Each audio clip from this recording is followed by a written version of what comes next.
Joining me now with more, Senator Ron Johnson from Wisconsin. He co-sponsored the Union Tax Fairness Act, which is a bill that would prevent the administration from doing this. Senator, good to see you. So we talked about this before. They had suggested they might do it, and now it appears they are doing it.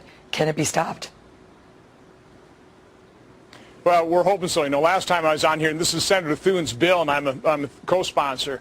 Last time I was on, they were just hinting about doing this, and now they've quietly proposed the rule. They just proposed it. So we've got the rule. It's 255 pages long. This particular section starts at page 70. It's about 4 pages long. And this is the time for Americans to make a comment to the Centers for Medicare and Medicaid Services. So hopefully we can make sure this rule does not get issued.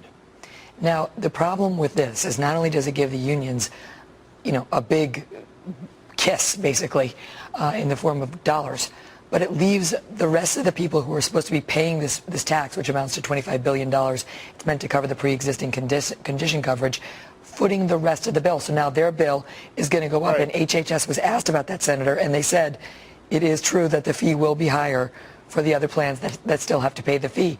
Is that fair? I mean, can they get away with this? Because the average person really isn't going to call up and object to the rule.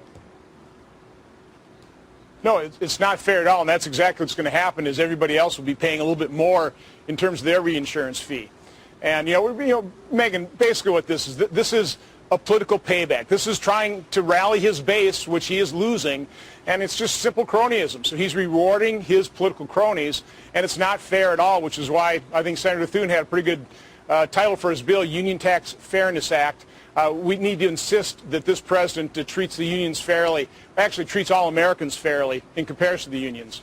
Is this another example of the law being set up to work one way, and then the president, under pressure from his base by executive fiat, just saying, I'm going to, basically a line item veto, saying I'm going to change it? Well, this is something they actually had to issue some rules on anyway, so they'll certainly hide behind that process. But this isn't the first time he's granted special treatment to unions. Remember when they were granting waivers early on in the implementation of Obamacare? They granted about 1,700 waivers, and about half the people affected by those waivers were union members, oddly enough. So this is going to continue. You've got the Cadillac fee that is going to be coming in the future. I'm sure the unions are going to rail against that and try and get an exemption from that as well. So we just got to be very watchful. And that's what we're trying to do now, is we're trying to raise the profile. Certainly appreciate the fact that you are raising the profile of this issue so that we can make sure that this ruling does not become permanent.